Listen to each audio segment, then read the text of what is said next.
Welcome to Saving America. This is your host, Dr. David D. Schein, and our series of interviews for Saving America establishes that the world is full of interesting people. And when you hear this guest story, I know you're going to agree with me. Saving America welcomes Professor Amy Wax.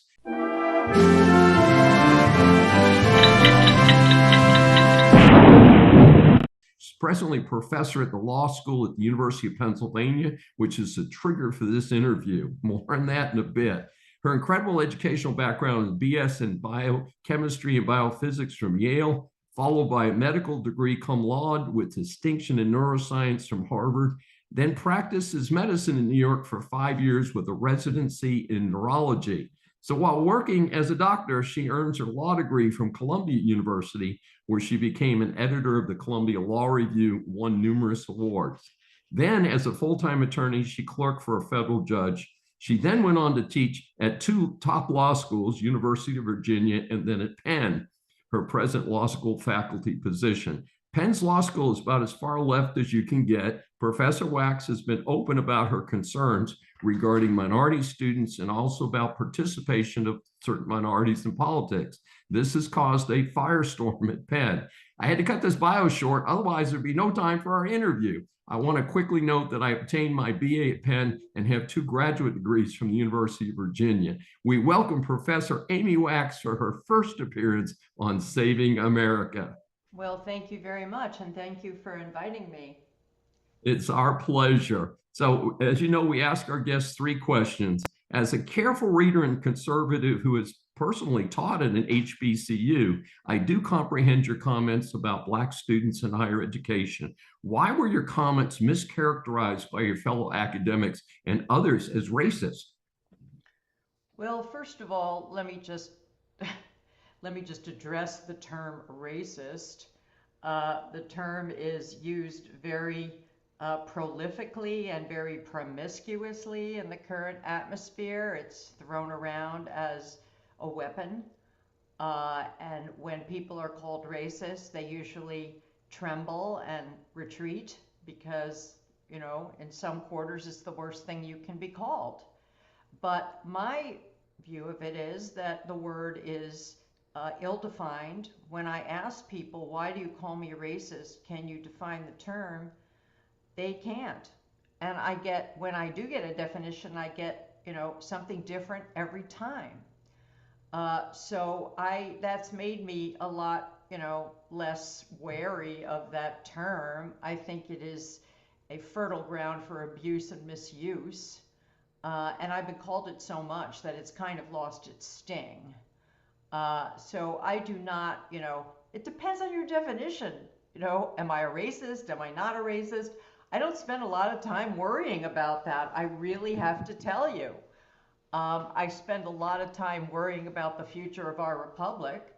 I spend time worrying about the quality and honesty and integrity of academia, about the decline of our civilization, about the abandonment of Western values, about the dilution of the meritocracy, which is a very important part of our strength as a country, as a high achieving part of the globe.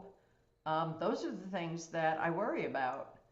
The racism label is something that just doesn't keep me up at night, I have to tell you honestly. And part of this was statistics, wasn't it, in terms of what exactly was the performance of different groups in your school? Is that correct? Yes, I mean, the point I was making, this was a conversation with Glenn Lowry, who is a black professor at Brown, an economics professor, very intelligent man, very wide interests. One of his interests is obviously the future of Black America, affirmative action, how affirmative action works, what its consequences are. And we were talking about some of the downsides of affirmative action. One of the downsides, of course, is that blacks are overplaced through affirmative action. Now, what do I mean by that? I mean that they end up attending schools where the average student has higher scores, is more academically capable than they are. And part of the consequences of that, and we can discuss and argue about the consequences of that, whether they're good or bad. And I didn't sit there saying, "Oh, it's all bad." You know, there's arguments to be made on both sides. I said one of the downsides of that is that they struggle to do well academically. That's just kind of what you would expect, right? I mean, if you are someone with a 650 math SAT, which is actually pretty good, and you're put in a class where everybody has an 800, you know, at MIT or wherever, you are going to face an uphill struggle. You are very likely you're going to probably not get an A, maybe not even get a B, because the course is geared to the 800 person. But if you went to a small college where the averages were in the 600s, you might actually paradoxically learn more. That's called the mismatch effect. You know, that's different from the overplacement effect. The mismatch effect, which has been described, is that if you are overplaced, not only will you do relatively poorly, but you'll actually learn less than if you go to a place where you're well matched to the other people because of, you know, maybe there's a discouragement effect, or maybe it's all going to fly over your head. I don't know, but nobody really wants to look at it because they don't want to acknowledge it. Now, this is all a perfectly valid set of discussions and concerns about affirmative action, pro and con. You know, as I tell my students, this is a policy question. Are we going to have affirmative action? So we ought to be able to discuss all of the aspects of it without becoming hysterical. But weirdly enough, these schools have decided that the proper tactic is to just bury and hide the truth, which is the, you know, underachievement, so to speak, of a lower grade pattern of affirmative action admits. They think that somehow by hiding that, people aren't going to find out. Well, I have news for you. The law firms know it. The judges know it. The people who, you know, whose maw we're feeding. We're an HR department for all these people, of course. They know it. They end up overplacing students anyway because they're under pressure to engage in affirmative action. But at the end of the day, it does not end very well. I Because sooner or understand. later the buck stops, as you know. But these are valid conversations. But it was quite strongly signaled to me through my dean bringing charges against me and other attempts to penalize me and sanction me that this could not be said on campus. Yes. And I'm going to interrupt you there because I want to keep the interview short. And I know both of us have pressed for time, but I want to switch gears just a little bit sure. because I'm going to come back around to your situation with UPenn. And again, we both have been there. You're there now. I was there. Parallel to the first situation that you encountered, you've made comments about Asians in America participating as Democrats rather than Republicans. Could you please share more about your position on this? Because this also got some flack, although it seems like a very innocent statement. Can you state that again? Which Americans? Sure. Asian? Asian Oh, Asian Americans. Americans. Yes. I mean, so this was, people keep saying I said this on a podcast, which is not true. It was a discussion following a podcast with actually an Asian friend of mine, George Lee, who is a stalwart Republican and a stalwart conservative and is Chinese. And we were discussing the perplexity of why Asians vote so overwhelmingly for Democrats, as Jews do, of course, because it would not seem to be in their interest. Asians are meritocrats. They are very bourgeois. They're very law-abiding. They're very hardworking. They have, you know, so many virtues. Their families are strong. And you would think that, you know, a lot of what the Democrats are peddling would not be appealing to them. You know, the lack of being behind law and order, the lack of interest in the meritocracy, their pushing of equity, some of their permissive policies wouldn't gel with Asians.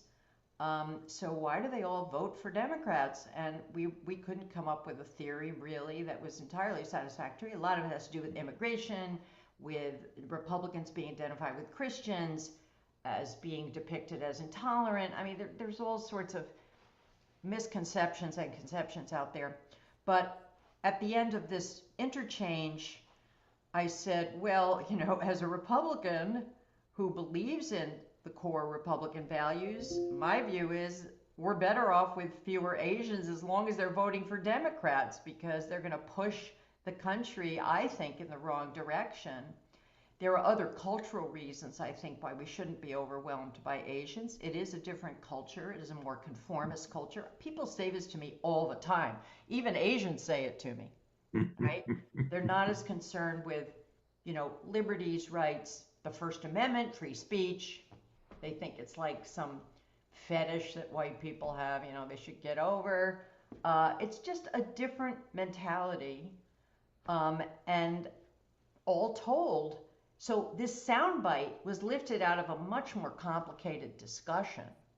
Like I was some kind of bigot, like I hate Asians. No, I have a lot of Asian friends. I'm thinking more generally about the direction of our country, about which party I think, should be in control, and also my general penchant for immigration restriction. I am very much an immigration restrictionist, especially from non-Western countries. And you put it all together and you get this little sound bite that was like ballyhooed everywhere to prove that I am an evil person. Mhm. But you And have to read linking the that, actual exchange. Yeah. linking that to our third question, which is you get quoted, and a lot of people in the public eye get quoted on sound bites rather than in Oh, the context of what they said. And it's so unbelievable. I have you've run learned the into, hard way. Yeah. as I called it, a firestorm at UPenn, which is a very probably one of the most liberal schools, probably the 10 or 12 most liberal schools in the country, though it's getting harder to use that identity because there's been such protest on relatively small schools and remote schools. But a report I read said you were offered $50,000 to reach a compromise with Penn, but you turned it down. Why did you pass on the deal, and what has happened to you with regard to the Penn administration or the Penn Law School administration? Well, this has to do with, the fact that they did impose a penalty on me. It was quite a severe one, frankly, financially. Well, first of all, they're going to suspend me for a year. As I tell people, I have no idea what that means. I think it means I don't teach for a year. But then cut my salary in half for a year, my base salary, my core salary, and then no more summer money ever. And if you put all that money together, and I teach for another 8 or 9 years, it's almost $500,000 that they are docking me, and that is serious money. Okay. Now, as part of the negotiations, they were willing to let up on that a little bit, but the core of the financial penalty was still there. And they just threw in an extra 50,000, because of the loss of my summer money, which is $50,000 a summer, a one-time payment that I was somehow supposed to placate me. Well, frankly, sir, that is chicken feed. Okay, that is chicken feed. I mean, maybe if they'd said 500,000, I would have considered it, and they can well afford that. But the real sticking point is something I find outrageous and dishonorable on their part, which is they wanted me to sign a clause that said that I would never speak about the case they had brought against me, the hearing, the proceedings, the lack of due process, the fabrications and the falsehoods, the dishonest sound bites that twist my words. Their pursuit of me, everything they've done to me. It's been going on for 2.5 years. I wouldn't talk about their hypocrisy, their double standard, the way they treated people after October 7th versus me, and all the awful things they've done. I wouldn't speak about any of that. Silence. They wanted silence. Well, why would they want that? Why would they want that? I'm told, oh, that's routine. Well, it shouldn't be routine. I mean, what is and what ought to be are very different, aren't they? And Absolutely. to me, that is just trying to escape accountability. And a academic institution should be all about intellectual rigor, intellectual honesty, accountability. If you're going to do something to a professor, get out there and defend it in an honest way. Explain it. Go through the particulars. Don't hide behind, you know, a muzzling clause or confidentiality. Confidentiality is supposed to protect me, not them. You know, they don't want to It talk is. about it. They don't want to worry about it. They don't want to have to explain it. Well, what good are they then? Why are they even here? Okay, they might as well go and work as stockbrokers as far as I'm concerned. And the students know it's bogus. Oh, the students fully understand that they are saying one thing and doing another. There are these regular sort of little U cases that come out of the massive bureaucracy that is Penn. Oh, we want people to be able to talk across difference, speak their mind, not self-censor. It just, that is laughable. That is risible. It really is. It's uh, it's ludicrous. It's so amazing. And we want to be respectful of your time. We so much It's appreciate it fine. today. I have an hour for here, so I've allocated. Yep. How can our audience get more information about you and your career? You said you're on a lot of different sites. I found you on Wikipedia. Well, Wikipedia, I wouldn't trust. Wikipedia has gone off the deep end, lefty wise. If they Google me and articles, go on Google Scholar, which is an open website, or just Google me. I've done a lot of pieces lately because law reviews won't publish me now that I'm a racist. On Law and Liberty, on the Claremont Review, on the American Conservative. There are these websites that I now have published a number of pieces on recently. Also, I've done a lot of podcasts recently. It's during the time that Penn has been bringing this case against me. It's been very time consuming, and I've in some ways been acting as my own lawyer. I've been working with a lawyer, but I've been very, very involved in what is said and what arguments are made, of course. And I used to be a litigator, and I'm the one who sort of has inside knowledge of what's going on. So that's been terribly time consuming. But I've done a lot of podcasts which are on YouTube with people like Glenn Lowry, Richard Hanania, um, other people, Louise Perry, people whose names, Luke Sheridan. I just did one with Ian Hersey Ali. There's a bunch. There's a bunch, and there are more to come because people are now very interested in what's going on and asking me for interviews. I'm not sure that will yield anything because these private universities are hugely powerful, as you know. And it's very hard to hold their feet to the fire. They are a law unto themselves. It is a fascinating situation that we do want to be respectful of your time. Professor Amy Wax at the University of Pennsylvania Law School, at least at the present time. This is Dr. David D. Schein for Saving America. Thanks for joining us, and please subscribe on your favorite platform.